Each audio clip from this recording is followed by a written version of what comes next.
Hi there, Ketsi. I want to thank you for coming and expressing some interest in the art department and in learning a little bit about our photography program. So my name is Doug, and I work with the art department here. And I'm really just here to answer any questions that you might have about the kind of services and the kind of courses that we do in photography and what's available and possible for students. So I don't know if you have any specific questions that you want to start with. I was thinking if I came here and started classes, would I have to take 2 years of general classes or before I can start photography, or can I take photography initially? Actually, the way the photography major works is you take courses kind of throughout the whole course of your semester. And some of the classes within the photography minor, we actually only provide a minor. We don't have a major in photography. It's kind of housed under the art department. But some of those courses meet the requirements for your general ed credits. So for example, like one of the courses you have to take is Intro to Art. And that would be one of the requirements for general ed, no matter what your major was. Oh, I see.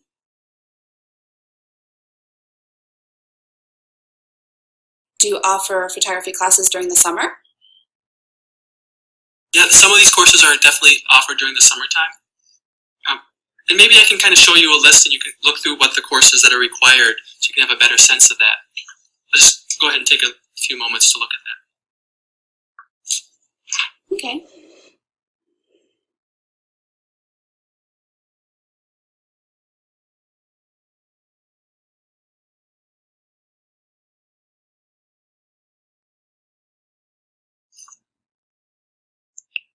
Do you have a question? I don't have any experience using film or doing the darkroom. My only experience has been with digital photography, and that's not my preference. So if I start this program and I find that I don't like it, is it easy to drop it and transfer to a different major?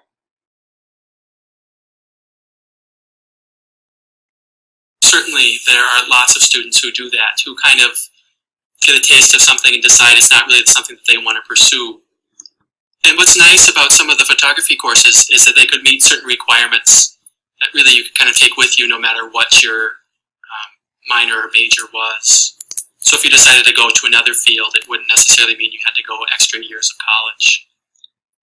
So you said that you've done a little with digital photography, is that correct? But you haven't done anything with darkrooms, or is that something that interests you, is doing some of that kind of the more film-based stuff, working with darkrooms? I know that that is old-fashioned and not the new technology, but I really see it as an art form, and even though I don't have experience in it, I always thought I'd be very interested in that area. But I also thought if there would be good opportunities for jobs, or if there would be problems that would arise. Well, I think, even though the film photography is kind of an old-fashioned technology, as you said, it's still, lots of people are using it, lots of interesting things are being done with it. And so that's why we have such a large part of our component is really focused on that film-based stuff. And we have the digital thing as well, so that people can get an opportunity to do both kind of the old and the new. I think that there are lots of good opportunities for working as a photographer. And I think, there's kind of things like working with newspapers, but you can use photography in all sorts of positions. Like, do you have something that you're interested in as a major? What do you mean? So, like, the photography is a minor. So you would need to have something else like teaching or an art major or business that would go along with the photography. Is there something else that you're kind of interested in? Well, my plan was to try photography first, and then if I didn't like it, then I would transfer and do language arts teaching. I think the thing about photography is lots of other professions can really use it. So, for example, if you were to decide to go to become a teacher, you might incorporate photography into your classroom, working with students to do projects, or if you were going into business, you might take pictures for your business and use those and kind of publicizing what you're doing. So I think it's a real, whether you work specifically as a professional photographer or you take those skills with you to your other fields, I think it's really a good skill to have.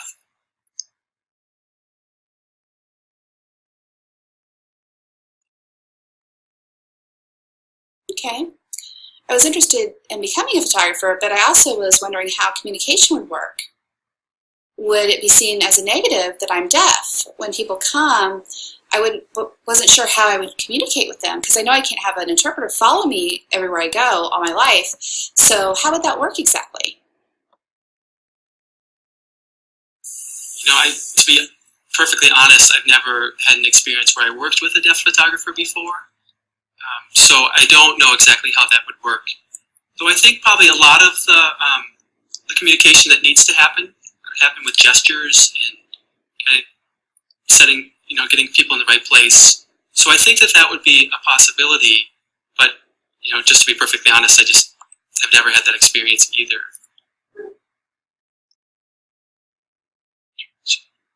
Okay. My phone is ringing. So are there any other questions that you have about this, or is that? No, I don't think so. Okay. Well, I really appreciate your taking the time to come in today and talk with me about this. And I hope that I've answered your questions. Yeah, you answered some of my questions and some of the questions I hadn't thought of before. You have Thank you very much. Become clear.